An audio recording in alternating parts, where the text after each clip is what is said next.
खुलुमबाय स्टुडियोआव दं आं किलिकां ब्रह्म दिनै दुलाराय बर' फरायसा आफादनि गायसनगिरि गाहाय नेहाथारि रुंसारि कन'क नार्जारिनि 82थि जोनोम सान फालिदों।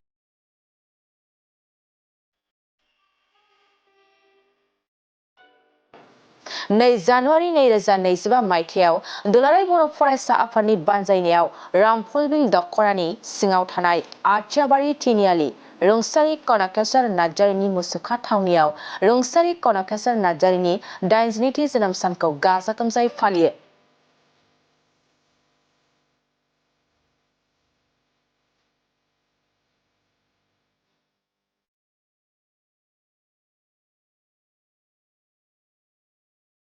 फुंबिलिनि समाव दुलाराय बर' फरायसा आफादनि फिरफिलाखौ बिरहोयो दुलाराय बर' फरायसा आफादनि आफादगिरि दिपेन बर'आ।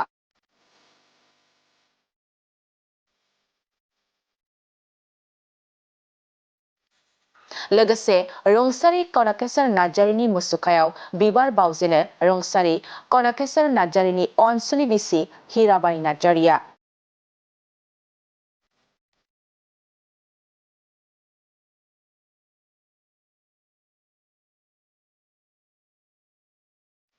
बे हाबाफारियाव दुलाराय बर' फरायसा आफादनि आफादगिरि दिपेन बर', एमएलए लरेन्स इस्लारि, एमएलए जिरन बसुमतारी, दुलाराय बर' हारिमु आफादनि गाहाय नेहाथारि बिजिरगिरि बसुमतारी, बड'लेण्ड मुलुगसोलोंसालिमानि रेजिस्ट्रार डक्टर सुबुं बसुमतारी, क'क्राझार हिनजावसा फरायसालिमानि गोरायुं डक्टर आदाराम बसुमतारी, दुलाराय बर' फरायसा आफादनि लोगो आफादगिरि खोरोमदाव वारि, दुलाराय बर' फरायसा आफादनि गाहाय नेहाथारि कनिन्द्र बसुमतारी आरो क'क्राझार जिल्ला दुलाराय बर' फरायसा आफादनि आफादगिरि कृपेश दैमारि आरो क'क्राझार जिल्ला दुलाराय बर' फरायसा आफादनि गाहाय नेहाथारि खाम्फा बसुमतारी आरो क'क्राझार जिल्लानि सिङाव थानाय दख'रा एबसुनि आफादफ्रा आरो बर'नि गुबुन गुबुन माहारियारि गौथुम आफाद आरो ओनसोलनि सानसुमैगिरिफ्रा बाहागो लादों।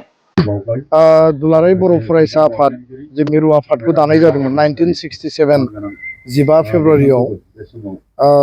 बे समाव बानेश्वर बसुमतारी आथिखालाव जों मुगानि आगदारि बिथांनि बिमुं होदों। बिथाङा आफादगिरिमोन आरो कनकेश्वर नार्जारि बिथाङा गाहाय नेहाथारिमोन। दा मिरु आफादनि बिथांमोना गिबि आफादगिरि बानेश्वर बसुमतारी आरो कनकेश्वर नार्जारिया गिबि गाहाय नेहाथारि। मानो होनना बुङोब्ला 1966 मायथाइयावनो बा बिनि सिगां समाव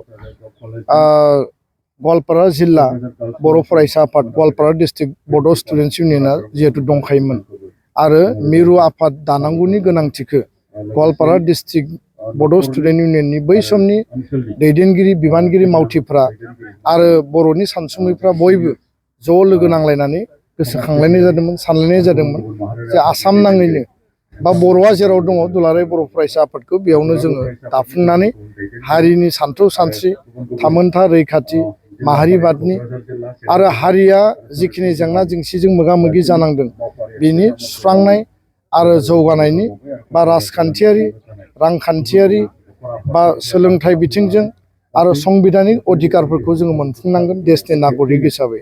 बेबायदियैनो दुलाराय बर' फरायसा आफादखौ जोनोम होनाय जादों आरो दिनै बे गायसननाय जि मिरु एबसु बिनि जि गिबि गाहाय नेहाथारि कनकेश्वर नार्जारिनि दिनै 82थि गोथार जोनोम सान आरो दिनै 2 जानुवारि 2025 प्रत्येक बोसोराव जोङो बिथांनि जोनोम सानखौ जों गाजा गोमजायै खुङो आरो दिनै बेयाव जोङो दुलाराय बर' फरायसा आफादजों लोगोसे जोंनि आगुनि आथिखालनि गासै मिरुनि जिल्लानि दख'रानि गोबां दैदेनगिरि बिबानगिरिफ्रा बिथांखौ मान होनो थाखाय, बिथांखौ श्रद्धा खालामनो थाखाय, बिबार बावनो थाखाय बयबो बाहागो लादों। बिथांनि सोरगोआरि जिउमानि आलो गोजोननि थाखाय आफा इसोरनि खाथियाव आर'ज गाबबाय आरो बिथाङा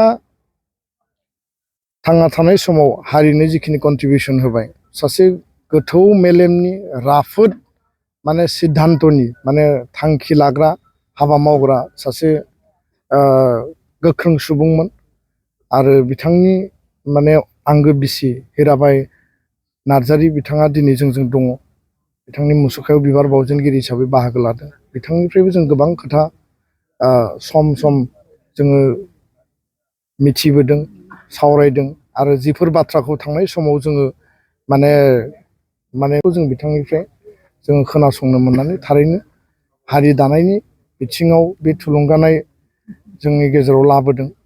दा बेखायनो कनकेश्वर नार्जारिया गिबि माने गाहाय नेहाथारि उननि समाव बर' हारिनि राजखान्थियारि समाज बिथिंनि जिउआव बिथाङा मैखोम बिफाव लाबोदों। बड'लेण्ड सोमावसारनायावबो बिथांनि मैखोम रल दङ। बड'फा उपेन्द्रनाथ ब्रह्मआ जि समाव बड'लेण्ड आलादा रायजोनि आन्दलन माने जागायदोंमोन आरो सोमावसारनायनि जों दुं हाव हाव थासारियाव जोंनि दैदेनगिरिफ्रा बयबो बड'फाखौ मदद होदोंमोन। आरो उनाव कनकेश्वर नार्जारि बिथाङा BACनि बड'लेण्ड अट'नमास काउन्सिलनि माने चिफ एक्जिकिउटिभ मेम्बार CMबो बिथाङा जाफैदों। दा बेखायनो कनकेश्वर नार्जारिया गावनि जिउआव हारिनि थाखाय जिखिनि मोजां खामानि मावनानै गालांबाय आरो बिथांखौ जोंहा मान होनांगौनि मोनसे बिबान दङ।